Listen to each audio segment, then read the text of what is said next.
Oh, hi, everyone. It's Naomi Wolf. And as I promised on X, I am here to, respond to the very strong reaction on social media to a post I made earlier. Sorry, the bed is messy. I didn't quite prepare adequately, but you'll forgive me. I'll just reorient it like that. Um, that's not so good. There we go. I posted on X earlier today that I was going to stop talking about campaign advice to the opposition, which I'd been doing, meaning to both the Trump campaign and to the RFK Jr. campaign, um, because of the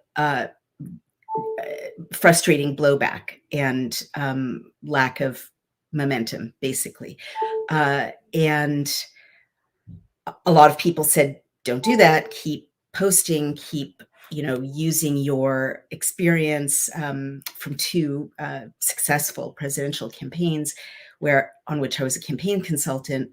Well, one and a half successful presidential campaigns. There was President Clinton's reelection campaign in 1996, and I was an informal advisor to Dick Morris, who was the chief advisor to the campaign.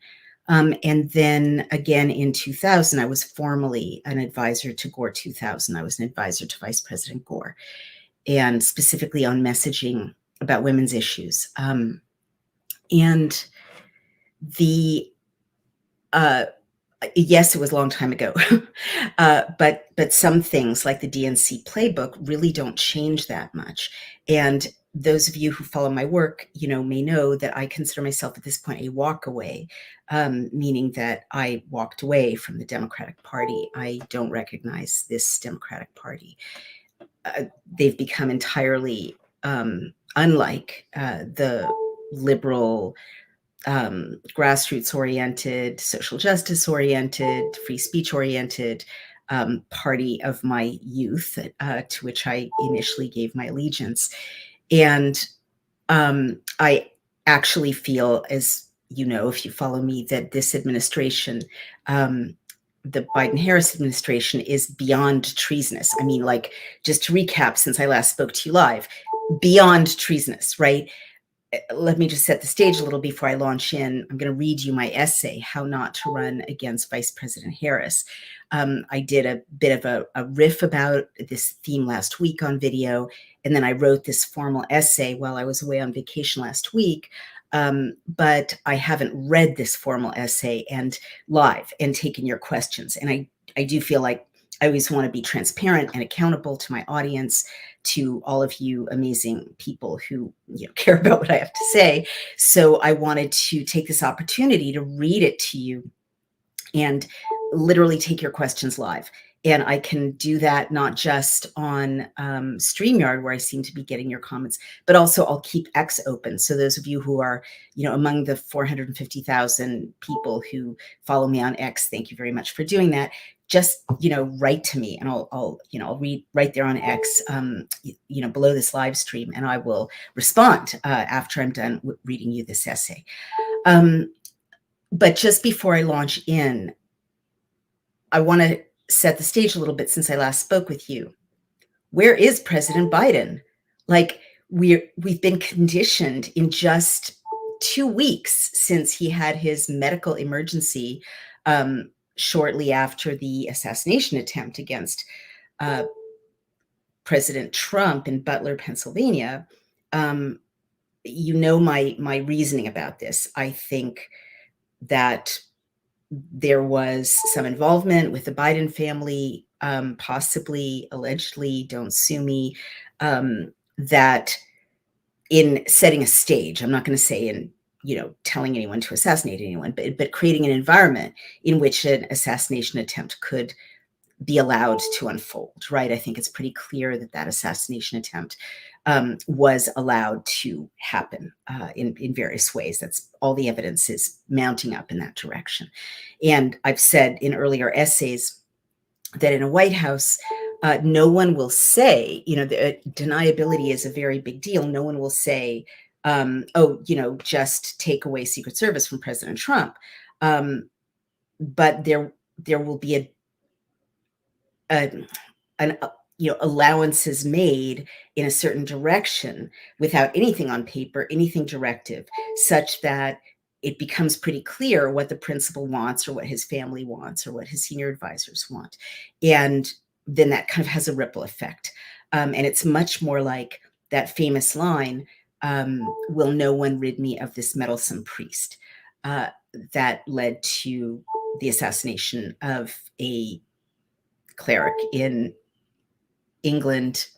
And I'm having a moment in which I don't recall the name of the cleric, but you all, Thomas à Becket, I believe.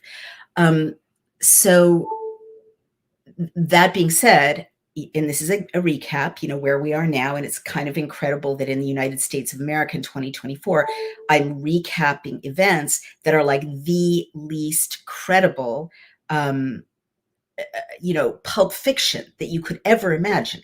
But I do believe, without pointing any specific fingers, that there was something to cover up, because whoever allowed the assassination attempt to take place didn't expect Trump to survive it. They thought no one would be asking questions, or that they'd be more in control of the situation. And then again, to recap, there was a couple of maybe a week of what was clearly a struggle between two competing coups, right? And those of you who follow me, forgive me, I'm recapping a bit, but there was the Hunter family trying to stay in power, and the sort of Nancy Pelosi, Chuck Schumer, DNC, Obama faction, Mrs. Clinton faction, at odds with them, and basically saying, step aside, step aside, step aside. And Nancy Pelosi essentially, confirmed that she was trying to get President Biden to step aside. At around this time, there was a medical emergency. Laura Loomer broke this story. I really want to credit her. She broke it early. She had sources on the ground in Las Vegas saying that the president had been prepared to be taken to an ER following a medical emergency.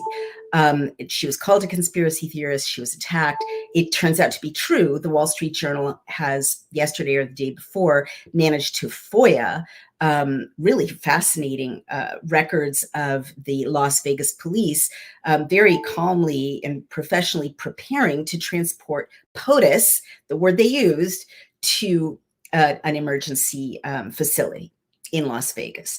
So that's come to like 2 weeks later. And I just want to, remind everyone that this is, I'm sorry, this is beeping. I'm going to unplug it and see if that's better.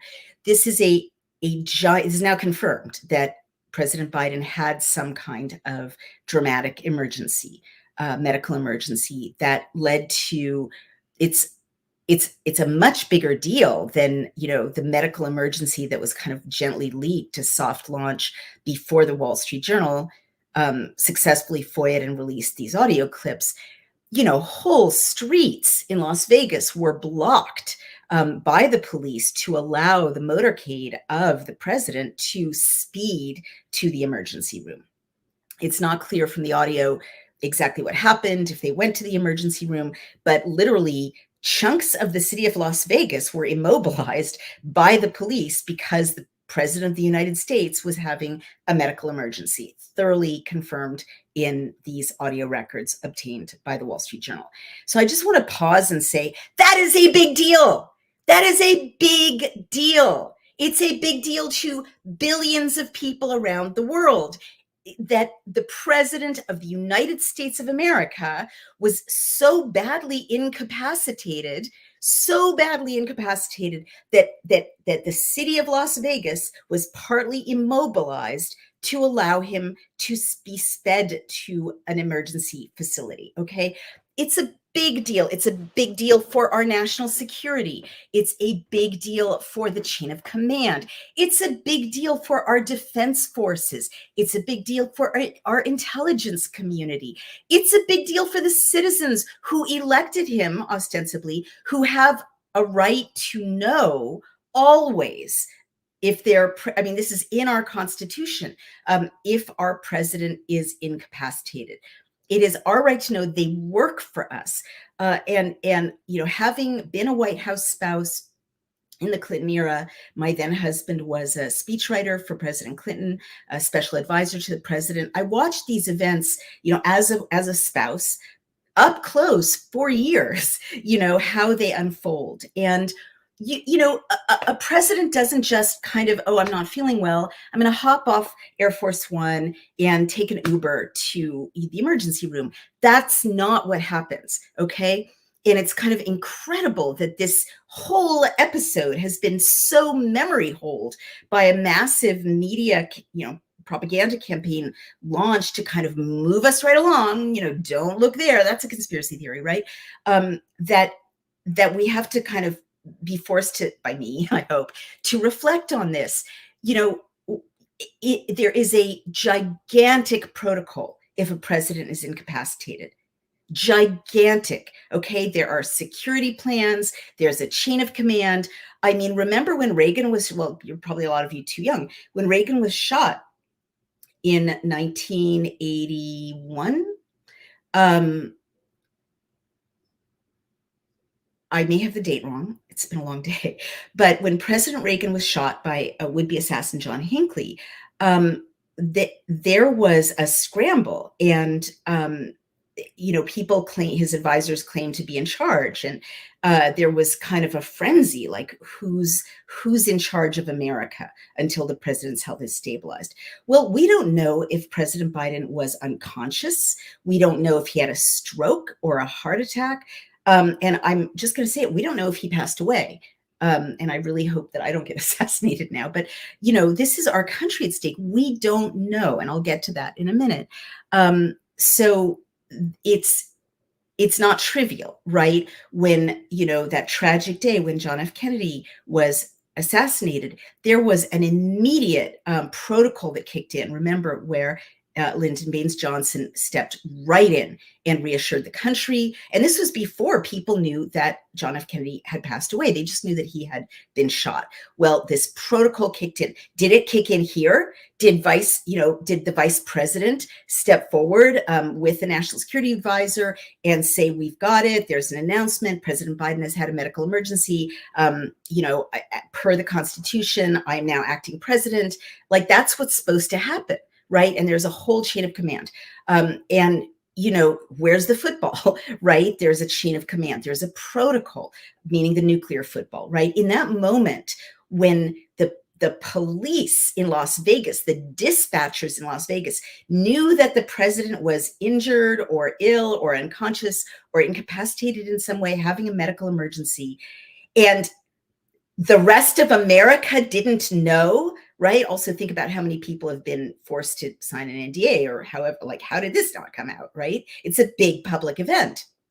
I mean, you can hear on these recordings that dozens of people in Las Vegas, very professionally were handling the incredibly complex logistics to get President Biden to the hospital. Well, if they knew, and people on Air Force One knew, then people in the White House knew, people in the Pentagon knew, right? People in the State Department knew. I mean, there would be multiple layers of people in the kind of regime and allied agencies who would have had to know that the president was incapacitated or having a medical emergency, including his doctor, by the way. And they are supposed to kick in the protocol. They're not supposed to just let it lie and let us go about our business completely in the dark. That is not how it happens legally. Okay. So then President Biden had COVID. All right, maybe he did. Maybe he's still alive. Maybe he just bumped his head. They wanted to check it. Who knows? We don't know. We're supposed to be told, right? I mean, President Reagan didn't just disappear and, pardon me, hide the fact that he'd been shot. President Trump didn't disappear and hide the fact that he'd been, injured near his head. But he's not even a sitting president. The sitting president is supposed to inform the people. I mean, it was a scandal when President Wilson had a stroke, and his wife ran the country, unbeknownst to the country, at the start of the 20th century. This was an absolute scandal. She ran the country for 2 years, hiding the fact that President Wilson was incapacitated. So, okay, Biden had had COVID, pardon me. Then for a week, we didn't hear from him or see him, which is completely, I can't stress enough, totally irregular. Totally irregular, because I will tell you, from having worked around a White House and been a White House spouse and been a consultant to presidential campaigns, there is always a photographer. Like, everything that happens in the White House, everything that happens to the president and the vice president, everywhere they go, every minute of the day is made record of. There is a photographer. There are videographers.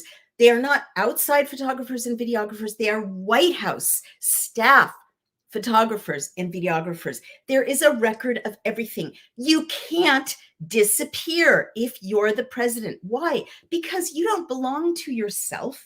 You legally belong. Your role, your activity, what you're doing, your schedule belongs to the people of the United States of America. So it's thoroughly, bypassing chains of laws and legality around transparency to just take off for a week, hang out in, Delaware, and be ill with no message to the people, no still photographs of him sitting up in a Reagan-esque way with a quilt over his knees, having a cup of tea, recovering, no greeting. Like, the standard thing with a president when there's been a scare like that is the president, as President Trump did sensibly and according to protocol, they're supposed to issue a video saying, here I am, I have COVID, everything's under control, right? Or here I am, I fell in Las Vegas, but everything's under control. None of that happened, right? It was just these opaque bulletins, and his schedule clear, schedule clear, schedule clear, schedule clear.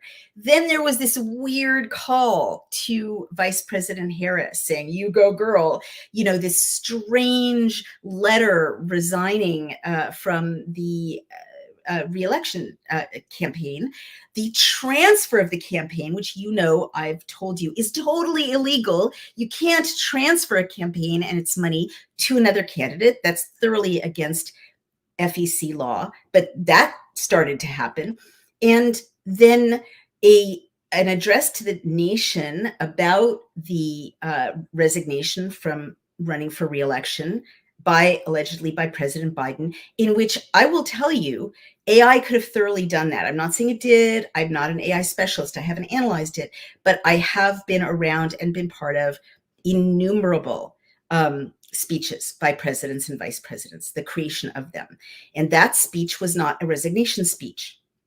That speech was a patched together mashup of campaign sound bites. It wasn't a resignation speech. There was a sentence or two at the end saying, okay, so therefore I'm resigning. But every other phrase in that speech was from other campaign events or White House events. It was boilerplate that could be easily patched together with audio, as audio specialists have said.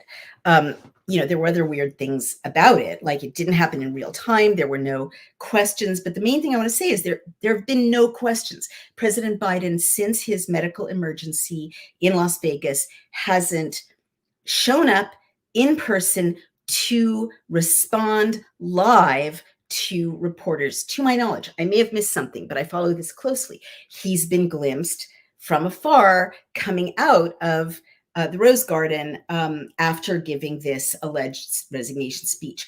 Much taller, right? I've written about that on social media. Well balanced on his legs, like a dancer or an athlete.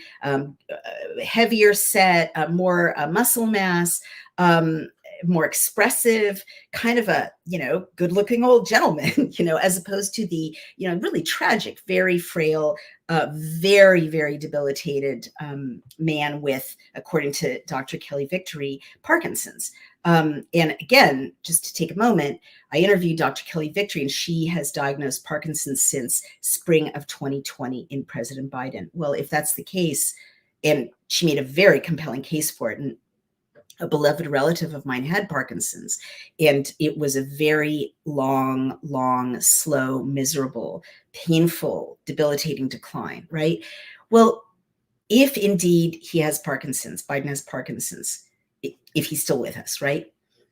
Looking back at his handlers putting him at the top of the steep steps on Air Force One over and over, people with Parkinson's cannot walk safely by themselves over time. I mean, my beloved relative was using a walker pretty early on because it affects their balance and the way their feet hit the ground, essentially.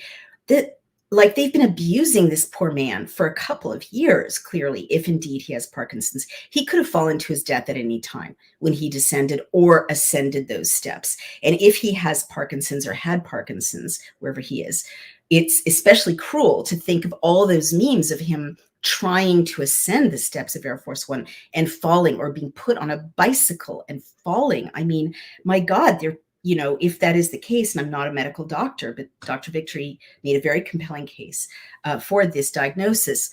He's been badly abused by his family and by Vice President Harris and by his chief of staff, right? But certainly the American people have been abused worst of all because there was no announcement that he had Parkinson's. Okay. So, and think about how vulnerable we've been and what's happened to our country in the last 2 or 3 years, if indeed our president had this very, very cognitively and physically debilitating neurological degenerative disease. So now, fast forward, we see glimpses of Biden, always shot from afar.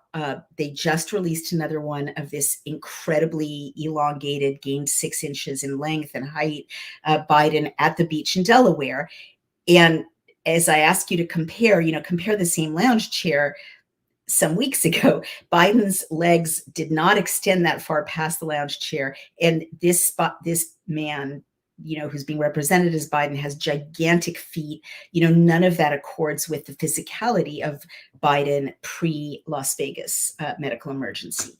So I guess the other thing I would say, there was a glimpse of him from afar in a supermarket, coming out of a supermarket, and there was a glimpse of him from very far away near a plane and allowed to wander onto the plane. All right. I guess what I'm trying to say is, knowing the stagecraft that goes into campaign events and White House events, it's very, very, very deliberate to keep the press and cameras hundreds of feet away, right? Extremely deliberate. And also very stagey, right? Like if one camera is hundreds of feet away, knowing the modern world, there should be tens or hundreds of cameras hundreds of feet away, but that's not what we're getting. We're only getting one clip, right, released by the White House. Or otherwise no provenance. And the other thing is, the distances are so remote that you really can't see, who it is or what's going on. And this Biden, who again is so much healthier and more poised and more polished, better balanced on his feet, really isn't coming forward and answering questions. He's shouting things from far away. So this is not working. So I'm going to read it from the screen. So I guess what I really want to say is, we have no evidence. And by the way, history is full of examples like this, like kings and queens in Europe. Their deaths are often concealed or obscured, or their incapacities. I'm not saying President Biden's dead. I have no knowledge of that. God forbid, may he rest in peace if that's the case. But it's very common in history for non-democracies to conceal the incapacity of their leaders, right? And to go to great lengths to hide them if they're incapacitated or have passed away, partly to avoid struggles over succession. That's the common thing. Very often in the history of Britain, for instance, a king or queen would die or be very, very ill, and the fact of that would be hidden until the succession is established, or whatever conflict around the succession has been quelled or put down, or the people trying to seize the throne have been imprisoned. I mean, the dramas in the Elizabethan era really describe this, and also the Glorious Revolution has some kind of skullduggery around succession. So that's not supposed to happen in a democracy, right? You're supposed to be told right up front, the president sadly isn't is incapacitated, in which case there's a constitutional procedure to replace him or her. And if, God forbid, he's passed away, Mrs. Harris becomes the president. And there's a whole shifting down the chain of command after that. All right. So let me now go to the campaign, and thank you for letting me summarize. I know I've been going on at length, but so much is happening. I just want to set the stage.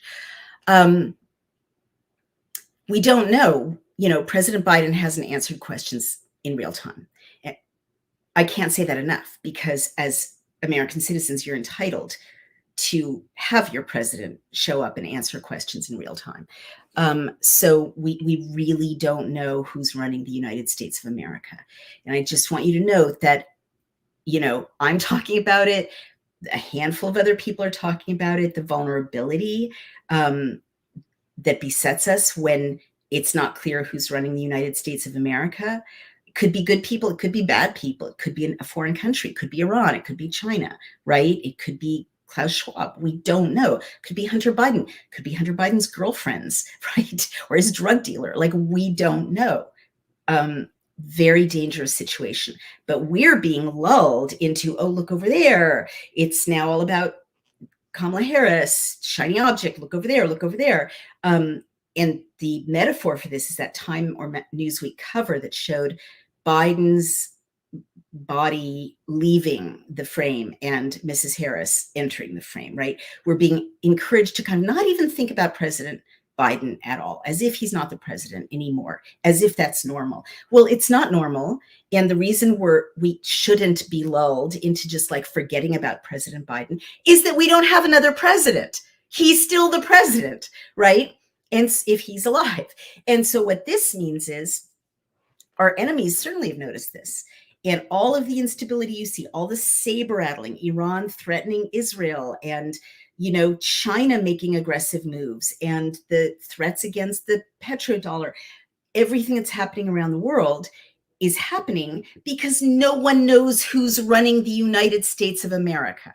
Okay? No one knows. Our enemies know that no one knows. So if there's a time to make things worse for the United States of America, now is the time. We are not safe because they have not produced our president and had him answer questions. That is not safe. Okay, I hope you've all heard me.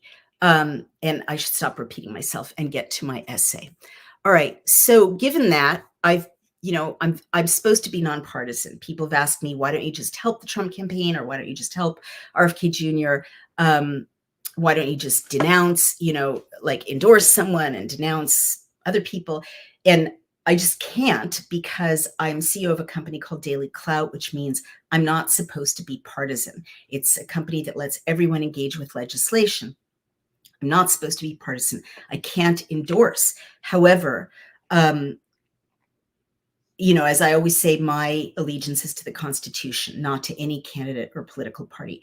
However, it is clear to me that these are not normal times, and that the Biden-Harris administration, and now the prospect of a Harris-Walz regime, is so un-American, so not democratic, so dangerous. It's clear that a coup has been staged, and they're preparing to stage an even more entrenched coup in November by stealing the vote in many ways, and or creating a state of emergency that allows them to tamper with absentee ballots, deter people from showing up in person to vote, all of these things I've been warning you about, all of which are coming true.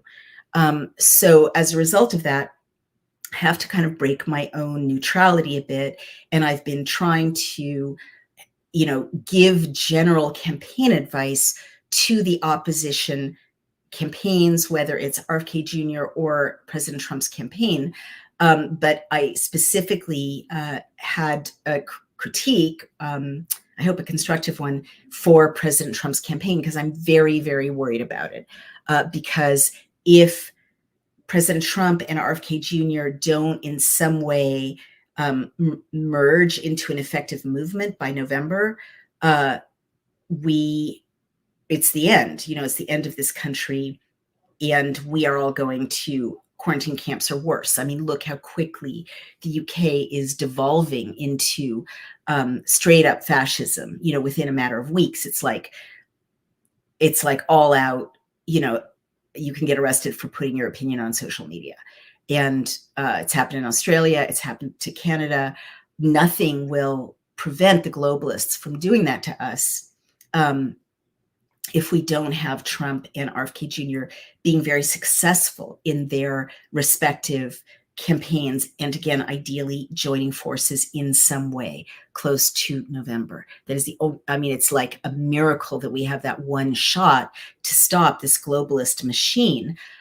So as a result of the dangers represented by a Harris-Walz ticket, I'm going ahead and giving free advice, free campaign advice. So I'm going to read you this essay, and then I'm going to take your questions. It's very concrete. How Not to Run Against Vice President Harris. And the subtitle is A Former Democratic Political Consultant Offers Urgent Free Advice. All hell is breaking loose. The Dow Jones tanked 1,000 points by 2.15%, and the Japanese stock market is down by 12%. Markets globally are shuddering. The southern border is open. This is after Vice President Harris went to the nations south of the border to get at the root causes of illegal immigration. And 18 to 30 million people of fighting and reproductive ages who have no vetting at all, including hundreds of whom have proven ties to terrorist groups or nations, have poured into the U.S. American men and women struggling to pay out of control grocery and gas prices are beginning to understand that these newcomers receive free luxury housing, free transportation, free food, and in some cases, room service.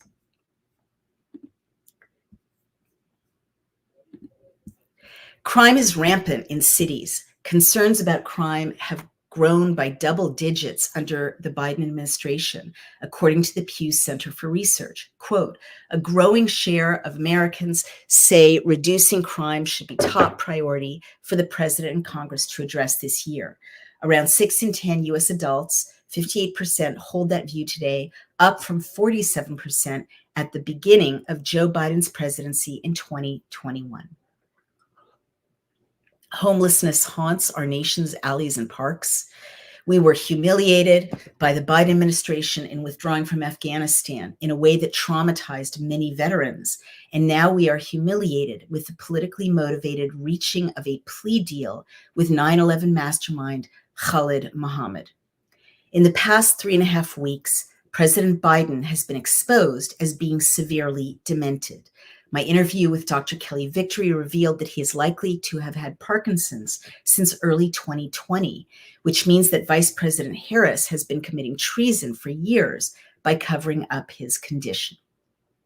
The Secret Service was revealed as being either hapless or wicked, to the point that a president was almost assassinated. No one at the top of our nation's leadership showed up to welcome Israeli Prime Minister Benjamin Netanyahu. And Vice President Harris did not seem to know what to say when she was confronted by press, while the principal, meaning President Biden, wandered off to board an empty plane. This all played normally. Even the former president surviving a would-be deadly attack would all be greatly beneficial to the Trump campaign and to the RFK Jr. campaign. Every single one of these issues and moments is a gift, indeed, to the two opposition campaigns. When President Biden stepped aside from campaigning, the RNC should have seen a straight shot to victory. Just a little discipline and a little focus, and President Trump would be reelected in a landslide too big to allow for the margin of certain cheating. RFK Jr. would do well enough to join forces with him in a major cabinet role and then be well positioned to be president in 2028.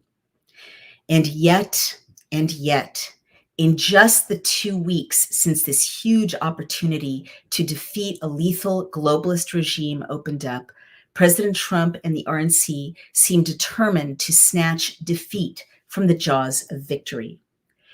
I am supposed to be nonpartisan because my company, Daily Clout, which empowers citizens with access to legislation, is nonpartisan.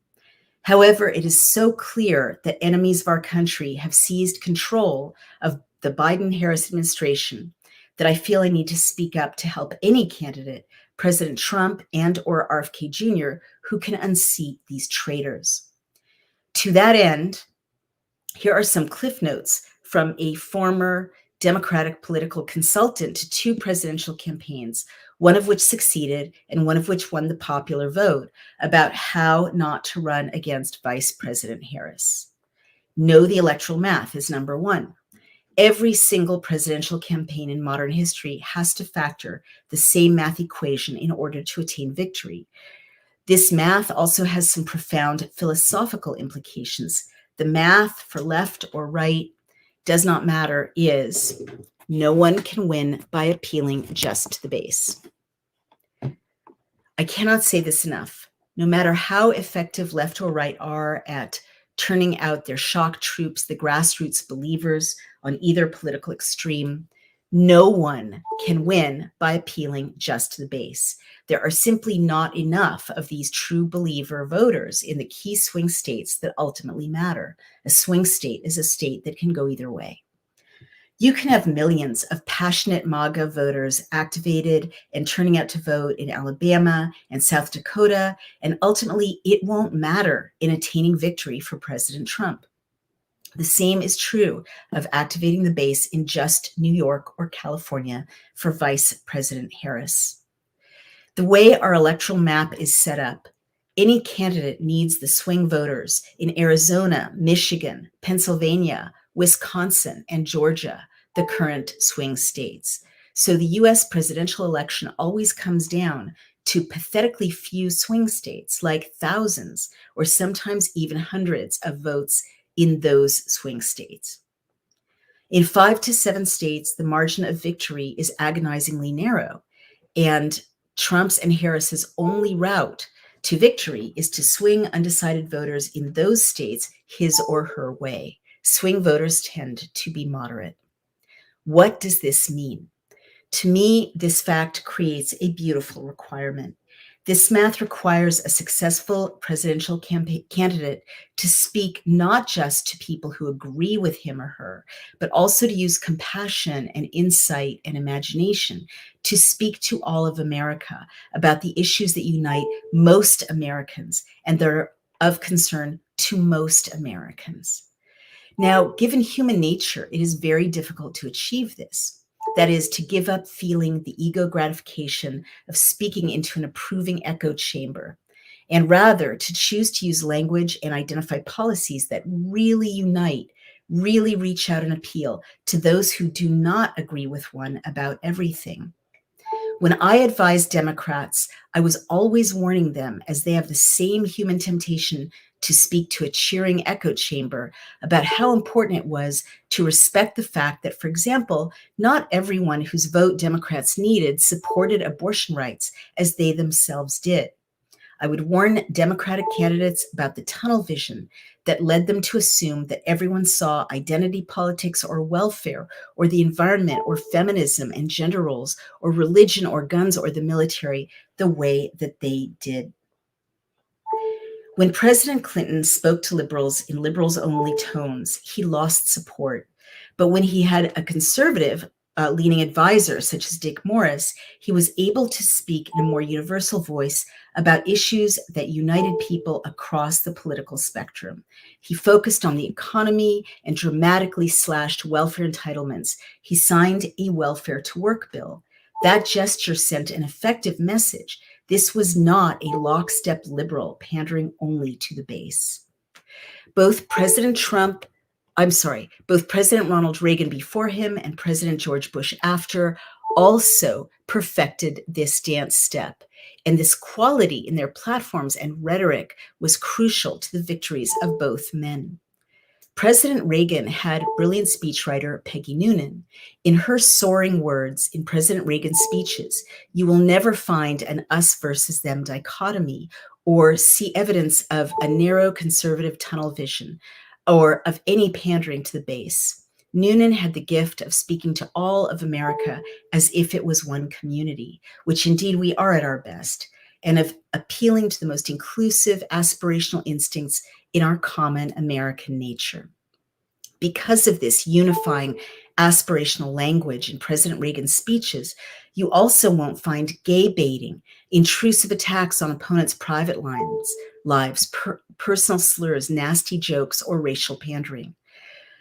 Ronald Reagan's willingness to speak across party lines dates back at least to his speech at the Republican National Convention in 1964, one which launched him as a candidate himself. And I quote from that famous speech, A Time for Choosing. It's a long quote, so I'll refer you to the essay itself if you want to see it, but it's just very nonpartisan, very uniting language. George Bush Jr. also had a talented muse helping him in his messaging. This was Karen Hughes, Director of Communications and counselor to the president. She crafted not only Bush Jr.'s message, but also many of his policies, such that message and platform seamlessly aligned. She is the most under-recognized political and message genius in modern American history. I hope someday I can tell her this myself. And I can say from personal experience, having served on the opposing Gore 2000 team, that due mostly to her talents, it was very difficult and finally impossible to beat her. The reason it was difficult is that she was herself the voter that both sides needed in order to win, a moderate suburban white woman, socially inclusive and fiscally conservative. So George Bush Jr. was saved by Karen Hughes from falling into the enduring stereotype of the rich, callous, kind of sexist, kind of racist, older white man narcissist that had bedeviled conservative male politicians up to that point. In Karen Hughes' speeches for President Bush Jr., you also find unifying language, uplifting storytelling, moderate positions, and you will not find gay bashing, personal attacks, intrusive scrutiny of people's private lives, or race baiting. Hughes likely coined the excellent phrase to deal with the eternal conflict over abortion rights, which interestingly I could no longer find online, was something like good people disagree on the issue. The shining middle was her middle name. And then I quote from Karen Hughes in 2015, also very uniting and aspirational. You can only win by appealing past the issues on which your base agrees and reaching out to champion issues and use language that will unite everyone. 2, don't slur millions of voters. In just 2 weeks, the Trump-Vance team has managed to offend millions of potential swing voters by not engaging in quote-unquote message discipline, that demanding form of service to the country in which you don't just blurt out whatever is on your mind, but you actually stay rigorously within the parameters of saying what you actually should say. People on social media are haranguing me for insisting on the importance of message discipline, but I will not stop using my own voice to remind the opposition candidates how urgently important it is. It is not self-censorship to be on message. It shows maturity, self-control, and even self-sacrifice. It is a form of putting the ego aside in service to the community, even the nation. I raise all of this because when President Trump attacks Vice President Harris for identifying as Jamaican as well as Indian, as he did in speaking with the National Association of Black Journalists, he is taking a swipe that may play well with his base, but that also may well horrify the 33.8 million multiracial voters in the United States. It took me aback as the wife of a man who has one grandfather from Africa and another from Ireland. And why? There was no good reason. When J.D. Vance attacks, quote, childless cat ladies, and yes, I know it's an old clip, but that's what opposition research is. It recycles old clips. You can expect it'll reappear. That may well play well with his base, but it will appall the 43.5 million single women in the United States, a demographic growing over time and exactly the demographic that Trump and Vance require in order to win. By dismissing childless women, cats or no cats, Vance was insulting a majority of American women younger than 30 and a third of women 30 to 34, 1 in 5 women 35 to 39, and so on. Millions and millions and millions of women who vote. And I show in the essay charts showing these millions and millions and millions of American women actually going up over time. When conservative commentators dug in, trying to help Vance by talking about how having kids changed your perspective, which is no doubt true, they were ignoring the fact that childlessness is growing and that 1 in 6 Americans over 55, or 15.2 million, has no kids. Instead of simply dropping it and pivoting, I can't say this enough, a move that in media training is called hit, bridge, sparkle, Vance is compounding the mistake by talking about it. 2 weeks in, his wife is talking about it on NPR. I can promise you, if you even mention childless cat ladies to NPR, that will be the headline, as it is. The phrase, of course, because the DNC is on their game, spawned countless t-shirts, refrigerator magnets, stickers, and memes, instantly creating a hip, defiant community out of a prized voting demographic. And then I share all of these like stickers and posters of childless cat ladies.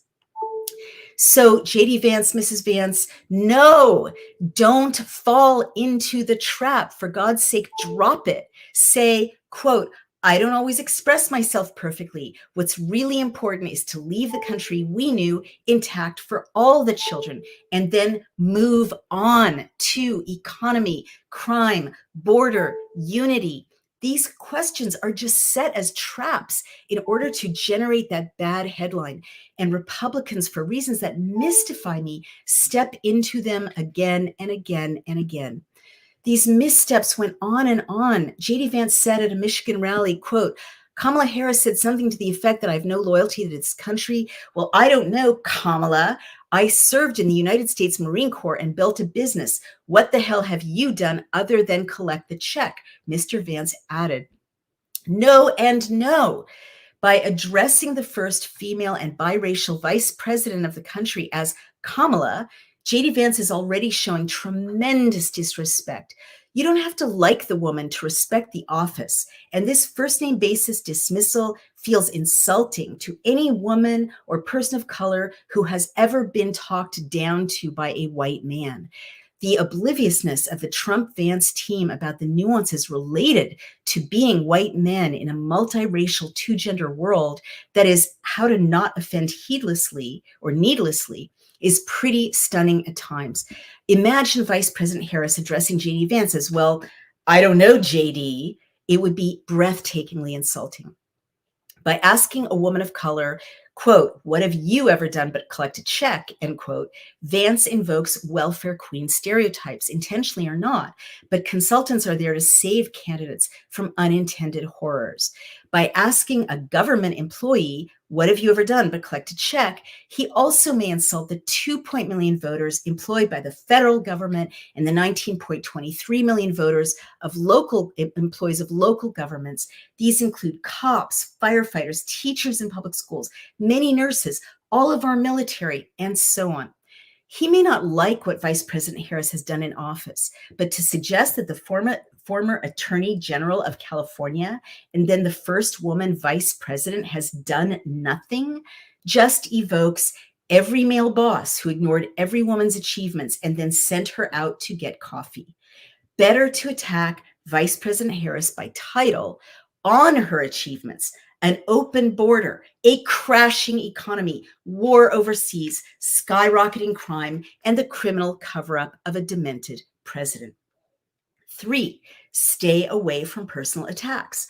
Lastly, there are the personal attacks. These always read as a sign of weakness and should be delegated to surrogates. Vice President Harris caught her union members in Detroit, Michigan. She sounded credible. I don't like her, but she sounded credible at that event. Meanwhile, President Trump astonishingly made at a Mar-a-Lago press conference, insinuating comments about a conversation he had with Willie Brown, Vice President Harris's former lover. President Trump claimed Brown, quote, said terrible things about her, end quote. This nasty, vague swipe, which referenced a sexist trope well known in conservative circles, the suggestion that VP Harris, quote, slept her way to the top, end quote, looked terrible for President Trump.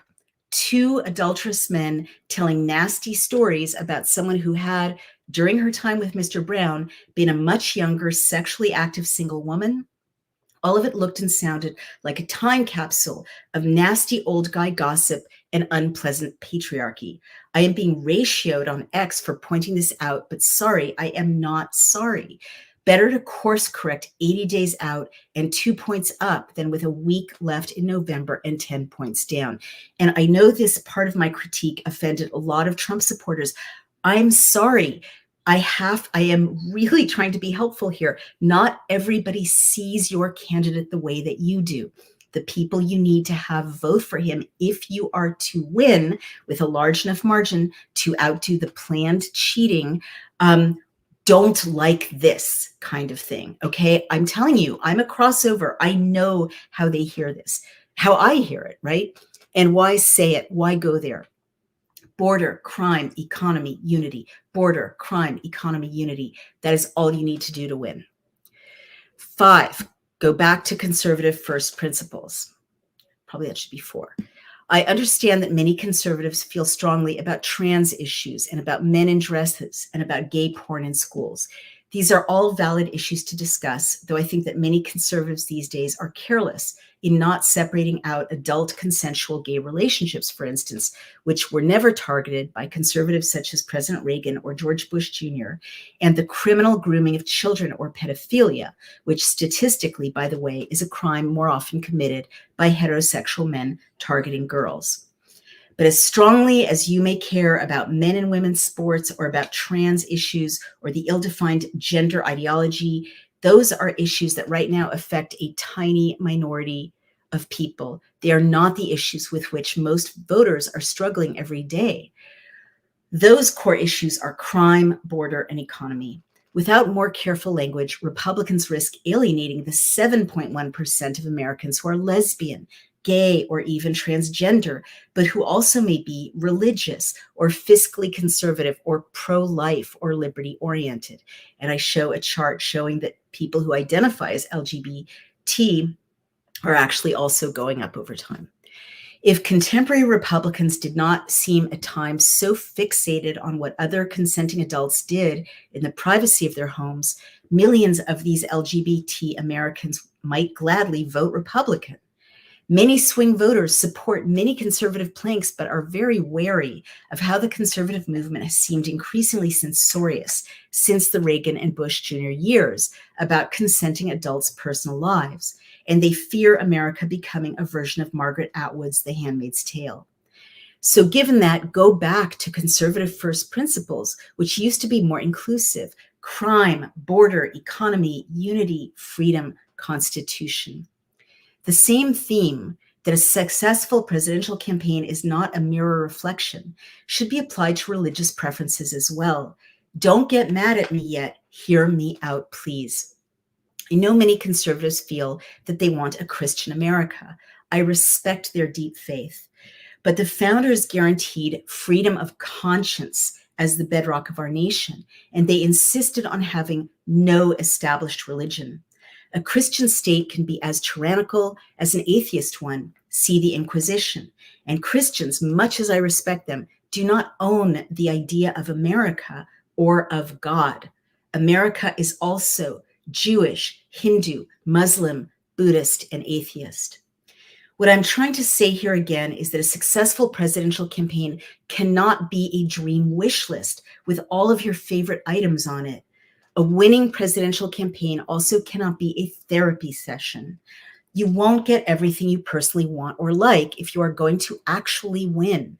To win a presidential campaign, whether you're on the right or the left, you cannot have all your personal preferences expressed. You can't have all your dreams come true. To actually win, you cannot campaign on everything you want. 5, use surrogates. At this point, I'm looking around for President Trump's or RFK Jr.'s surrogates. Where are they? Surrogates are campaign shorthand for people from all walks of life who go out to rallies or onto the airwaves or online and support their candidate, using the candidate's talking points and making them their own. These can be actors, musicians, influencers, business leaders, ordinary people. Remember Joe the plumber? But they all get a script and talking points. The campaign is supposed to manage them, and out they should go. I see Megan Thee Stallion twerking away for Vice President Harris. I don't like it, but I see it. It's there. I see actors and tech bros and other elected officials speaking up for Harris Waltz. I see the UAW all getting in line to express their support for Harris Waltz and to promote their campaigns. There's Vice President Harris in Navy, looking both slightly worried and unwell and also somewhat presidential. The stagecraft is solid. Where are President Trump's surrogates? Laura Loomer asked on X why the Trump campaign is pushing away people who want to help. Where are all the conservative commentators' talking points? You may not think it's original or authentic to use talking points and surrogates, but a successful presidential campaign sends daily talking points to sympathetic news outlets and to thousands of surrogates so that everyone is on message with the quote message of the day. This messaging shifts according to news events, focus group reactions, and polling. Where, oh, where is this effort on behalf of MAGA? The DNC predictably lined up their surrogate effort aggressively because their candidate is, well, just not very likable. So if you surround her with likable supporters, people can hold their noses and vote for her when they are alone in the voting booth. To many millions of voters, believe it or not, conservatives, President Trump's policies are great, but they don't find the man himself very likable. He too urgently needs likable, admirable, diverse groups of people, country singers, athletes, entrepreneurs, tech guys, homemakers, teachers, cops, religious leaders, to stand up for him and to repeat his message. This effort is so absent on the part of the RNC that it almost feels as if they do not want President Trump to win. 6, last one, I promise, have a clear message in one place. My last point is the most important. Craft a clear message and put it in one place that is easy to find. A classic presidential campaign boils down to a slogan or mission statement. Quote, change versus more of the same. Quote, don't change horses in midstream. Quote, hope and change. Quote, or further back, where's the beef? Are you better off today than you were 4 years ago? It's the economy, stupid. For this campaign, if I were consulting, which I'm not, I'd propose 2. MAGA is for everyone and bring back good times. That's it. Simple. Repeat and repeat. Building out from this core DNA of the message should be a clear, succinct platform. Where is President Trump's platform? And don't refer me to a website. The platform should be 5 or 6 commitments and no more than 10 that are easily accessible and that everyone will know by heart by November because they will be constantly repeated. I had a delightful conversation with Dr. Peter Navarro about President Trump's campaign, but my heart sank a bit when he told me that the campaign had released a book, The New MAGA Deal, The Unofficial Deplorables Guide to Donald Trump's 2024 Policy Platform, with, quote, 100 actions in 100 days. I mean, you should get it. You should order it. It's important.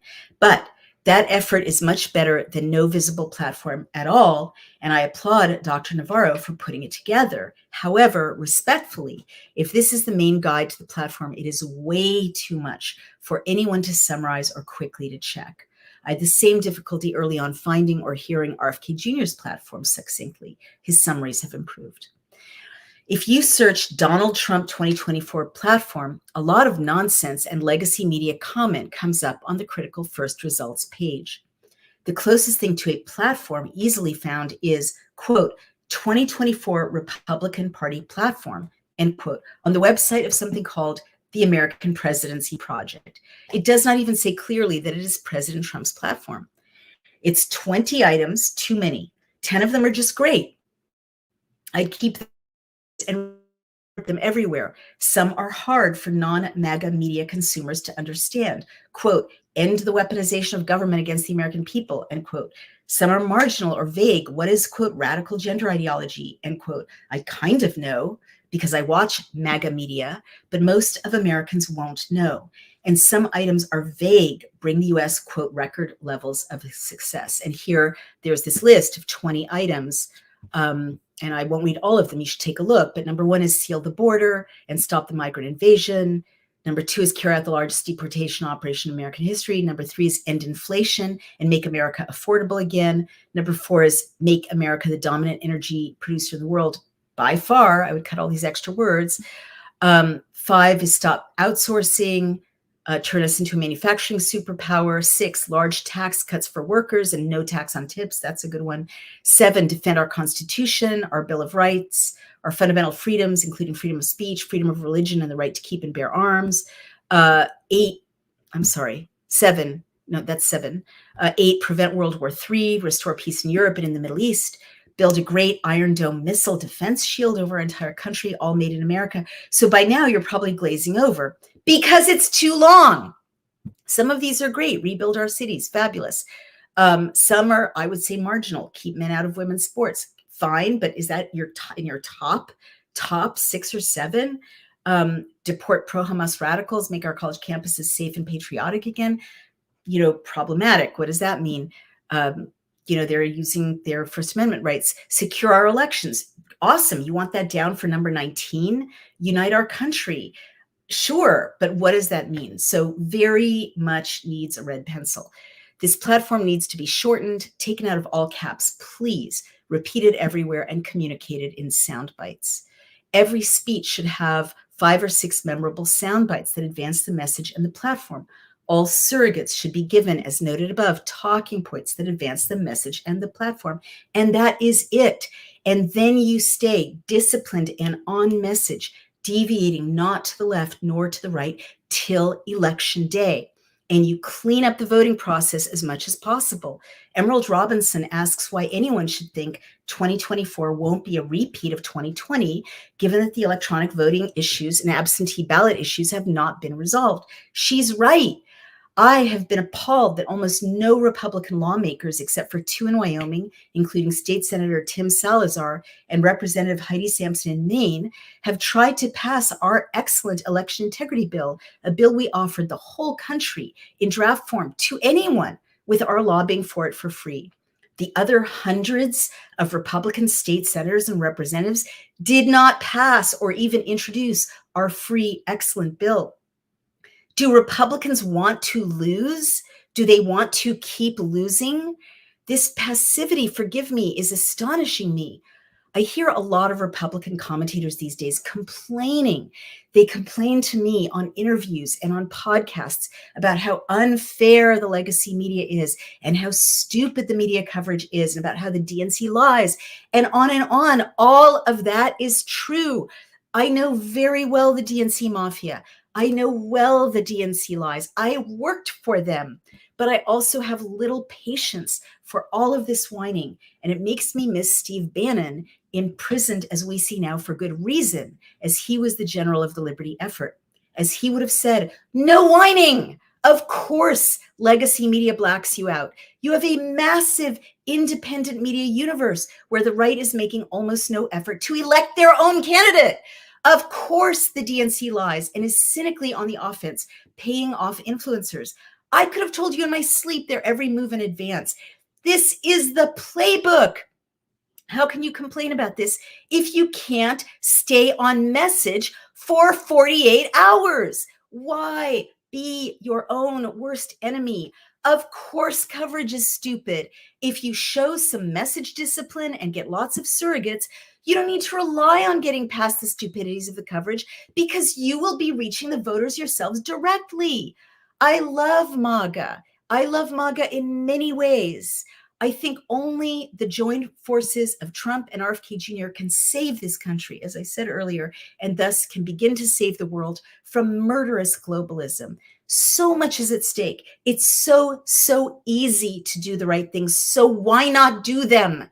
This is an opportunity for MAGA and Republican supporters of President Trump and RFK Jr. supporters too separately, and someday I hope together, to transcend their private wish lists and their personal echo chambers and to truly unite and heal the country. It takes some maturity. It takes some discipline. Will you do it? Will you save us? Or will you rather choose to fall prey to frat boy jokes, to all or nothing wish lists, to judgmental sectarianism, to insider nudges, and to snarky gossip, and thus lose it all? So that is my StreamYard reading of my essay. And now let me take some questions. Kim H says Uniparty does not want him. uh, J.W. Delahunt says, I know it's pathetic, sick of all the weak Republicans. Shona Partridge says, Republican passivity, so true. I'm across the pond and am horrified. And let me just stress, I'm not trying to be mean to Republicans. I'm not. I am trying to be useful. I'm trying to help. Okay. Montana Gal says, look no further than Chris La Chivita, am I pronouncing that correctly? Susie Wiles and Jason Miller. They're sabotaging Trump's campaign. Not too late to fire them all. Bannon could have stepped in. That's why he's in jail. Look to the loyalists. Loomer, for one. That's really interesting. Why would they do that? James Cracker, it's a very good point. Where are Trump's surrogates, right? Karen Carpenter, you make so many excellent recommendations. I hope Mr. Trump listens to you. Thank you. Pete Blowers says, where's Steve Bannon? I know where he is, but Trump needs him desperately to stay focused. Too much noise and not enough signal. That's well put, Pete Blowers. He's in jail, and there are restrictions on even how easily he can follow events online. There are restrictions on how easily he can receive and send emails. So that was for sure deliberate, because we would be in a very different situation if Steve Bannon were not in prison, really unable to communicate with the world freely. Oh, wow. DZM says, Chris La Chivita, tell me if I'm pronouncing that right, who is his campaign manager, wanted to try him for treason in 2021. That's extraordinary.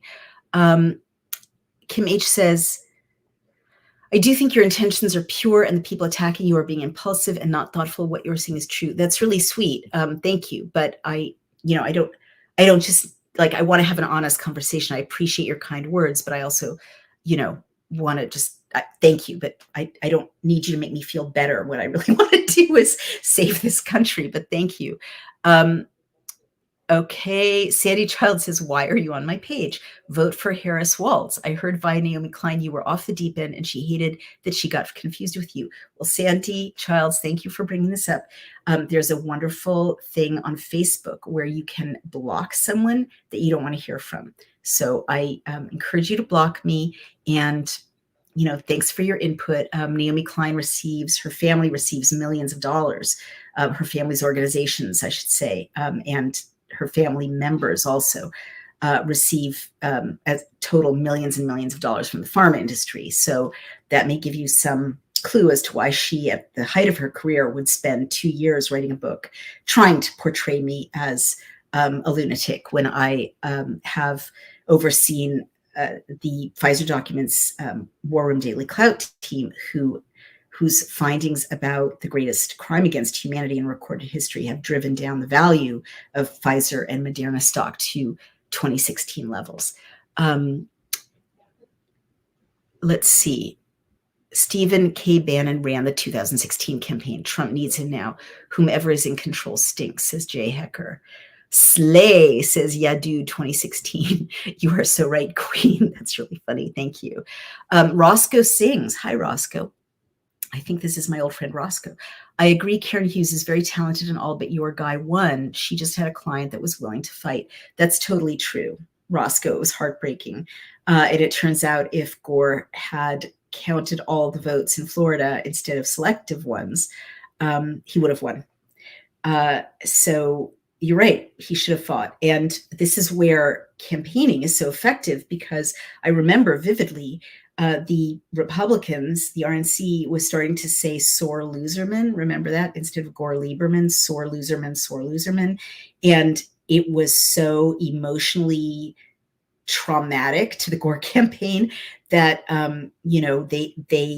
they reacted by not fighting, and they should have fought. They should have fought all the way, everywhere, every level, with the media, with the Supreme Court. I totally agree with you. I mean, he won the popular vote, and he could have won the electoral vote if they had, counted everything.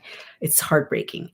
You seem to promote RFK, who has no path to victory, says Ann Vance. Well, let me be super clear, guys. I am not supposed to endorse anybody. I'm supposed to be nonpartisan. You can go to Daily Clout, take a look. We offer legislative feeds where you can change bills and see bills and lobby for bills yourselves. And as a result, I really have to be nonpartisan. I take that very seriously. So I'm not endorsing RFK Jr. I'm not endorsing Trump. But as I said in the introduction to this talk, you may have missed it. It's so obvious to me as a student of history that a coup has taken place in this country. We don't even know if our president is alive or sentient, right? This is a riff I spelled out before I began reading my essay, that I do feel it is incumbent upon me to help any opposition movement to get our country back, our constitutional republic back. And I think that's legitimate. I don't think that's partisan. Rowan Wood says, Naomi, can you bring this up on War Room? I can, but let me tell you why I want this to be kind of my last video about this. Let me try to explain how this works. Once the campaign has decided on a strategy, they shouldn't be talking about it in public. And I can't advise the campaign. As I mentioned, they haven't asked me to, and I'm not. And so as a result, I've had to present my advice publicly. But if anyone were to take my advice, right, they shouldn't say that they're taking specific advice. Do you see what I mean? Like whether it's RFK Jr.'s team or Trump's team or whoever, they shouldn't talk about their strategy. And this is a mistake that campaigns make over and over. Democrats have made it, but the Bush team was more disciplined. They didn't talk about their strategy. And our team was always leaking about our brilliant strategy, which is so dumb. Like, it's like telling the other side in a football game how you're going to play, the next quarter of the football game. So I don't want to keep advising publicly, right? I'll write a Substack essay from time to time, but really this is the basic. You don't need to have my ongoing advice about this in order to be successful, whether you're RFK Jr. or President Trump, because the rules are so simple for a successful campaign. And I laid them out here, right? This is kind of the best of everything I know from my, years around the White House as a spouse and my couple of years involved in 2 different presidential campaigns. I can give you details, but I don't think it's a good idea for me to be publicly continuing to comment, because then the other side may see what my comments are and adjust accordingly. I don't think I'm not being a megalomaniac. I don't think I'm that important, but any smart DNC operative is going to be watching influencers trying to sway, the opponent's campaign one way or another, and doing more than that, trying to eavesdrop in restaurants, trying to bug their rooms, as we've seen, right? Trying to hack their emails. I feel kind of bad about doing this essay today because the poor Trump campaign was hacked. Politico did a story saying that the Trump campaign spokesperson, whose name I didn't even know, right? That's how hard it is to follow the Trump campaign, said that a foreign entity, a hostile entity, hacked them, which is, if that's true, it's going to be a mess, because there's going to be a drip, drip, drip of emails right up until November, right? A nightmare. But all of this should be happening with discretion.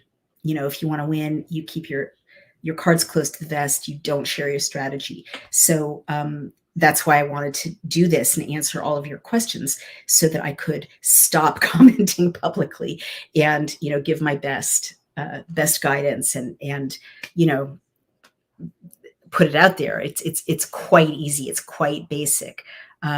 As you see, if you do these things, you will win. It's pretty easy to win a presidential campaign, or anything. I just want to say, for those who wonder if what I've read to you is really valuable, I kind of want to direct you to my career, right? Not to blow my own horn, but I've been canceled again and again and again and again. And I reach about 2 million people a month on all of my platforms combined now. And, the US government tried to cancel me. The White House tried to cancel me. Twitter canceled me. YouTube canceled me. Every major news outlet tried to say that I was a lunatic. A distinguished intellectual, Naomi Klein, wrote a whole book trying to say I was a lunatic.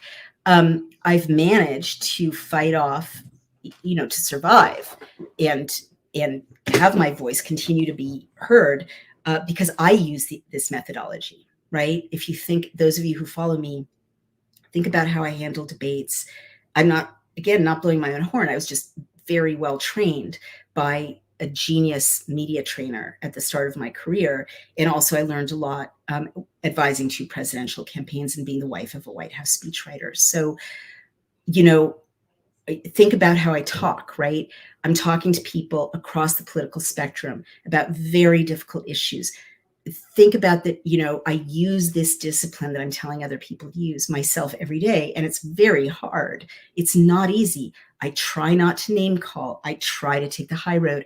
I try to think, what will unite this conversation? How can we find a point of communication, right? What language am I unconsciously using that shows my biases? Let me examine my biases. I do that all day, every day. I try to be succinct. I try to get to the point. I try to not engage in nasty gossip. It is a discipline. I am a human being. I just want to be a bitch like everyone else, really do, or just talk to people who agree with me. Pardon my language. But I know how damaging that is if you give in to that, right? And how it then becomes about you instead of about the issue. And the secret to my being in the public eye for, what am I, like 40 years, in spite of the greatest forces on earth trying to silence me, is that I practice what I preach in this essay. So think about it, right? And who else did? Like the great public figures did exactly what I'm telling you to do in this essay. I'm actually giving you the most important teaching of my whole career right now. But I've studied rhetoric, and I taught rhetoric as a professor. Martin Luther King, this is the kind of language he used. You will never find a nasty swipe in his speeches or public presentations. You'll never find divisive language. You'll never find us versus them. He had plenty to say about us versus them. He lived in a, Jim Crow society, but he was always speaking to the hopeful possibility of a future in which we could be brothers and sisters. Tremendous discipline. And it got him killed because that's much more powerful than, but he changed America, right? He changed the world. That is much more powerful over time than, nasty swipes or partisanship or, speaking only to his community or speaking only to people who agreed with him. He spoke to people who hated him, right? He included in his message people who wanted him dead. Same thing with President Lincoln. His great speeches, they are uniting. They are calling on what he called the better angels of our nature. The great orators, RFK Jr., I'm not supposed to endorse, I'm not endorsing, but he's doing a very good job. The DNC wants to squash him metaphorically like a bug. They don't give him Secret Service protection. It's shocking given his family history, right? And even now, I guess they finally did after this assassination attempt against President Trump, but, he could so easily devolve into hostility and attacks against the DNC and attacks against Democrats and attacks against the people who are attacking him or belittling him, constant, brutalizing of his reputation. And he stays on message. Too prolix, he talks too much, but he stays on message, on message, on message.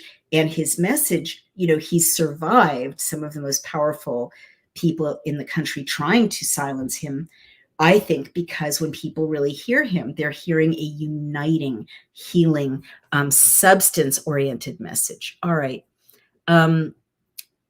Let's see. Roscoe Singh says, Aristotle and Dante, read that book. Christians tried to pull that from libraries. Read it, totally benign. Movie is good too. RFK Jr. all the way. Not going to be gay baited. Okay, I'm not sure exactly what you're talking about, but thank you. Let me make sure I'm answering X questions as well. because I promised you that I would. And here I am, and where are the X questions? Let's see. I don't see them. Maybe they're all coming right onto StreamYard. Okay, I'm learning this technology. I watched the swing state voting being shut down in November 2020. So who gave that order? Something to be addressed urgently. Shona Partridge. That's very big news. What state were you in, Shona? That's very important.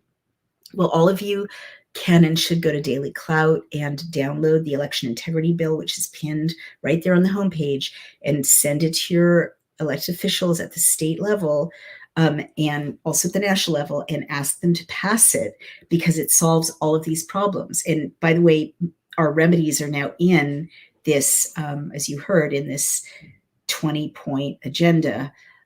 Same day voting, paper ballots, get rid of machines, voter ID needed, no non-citizen voting, no ballot harvesting, eyewitnessed or witnessed and signed absentee ballots, and so on.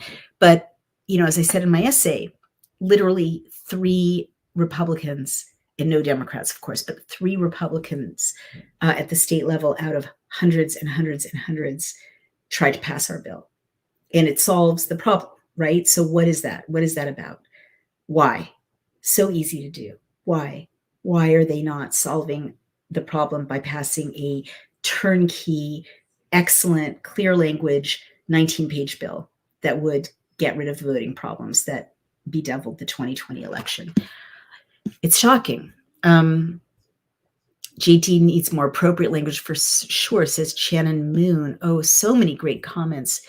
Shannon Moon says, I am a crossover too, and bashing people's personal choices is not going to go well. Focus more on the economy and the border. Of course, I agree with you. Megan is lying. Okay, that's confusing. Jamcracker says, thanks for sharing your observations and experience, Naomi. I appreciate you. I hope the Trump campaign hears and listens to you.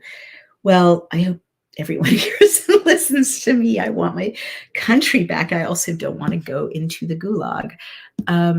This economy is ridiculous, says Shannon Moon. I totally agree with you. A lot of people are on our side now. Welcome, says J.W. Delahunt. Thank you. And let's see, I should just zip to the end. Have you sent this essay to the Trump campaign? Well, again, I'm kind of not allowed to, because I am nonpartisan, so I shouldn't be advising directly, but anyone else can send it to them. You all can send it to them.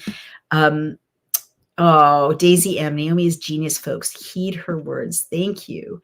And let's end with this. Miss Lu too says, Naomi, you are smart and correct. How to make it clear in simple terms. It's a choice between freedom and, I'd like to say, slavery. Considering the CCP connections of Harris Waltz, GOP so weak they are afraid, lazy, and feckless, as Bannon says. And then what does he say? It ends there. How tantalizing. Naomi, you are the voice of reasoning and make clear arguments that are very easy for low propensity voters to understand, says Lily Cakes.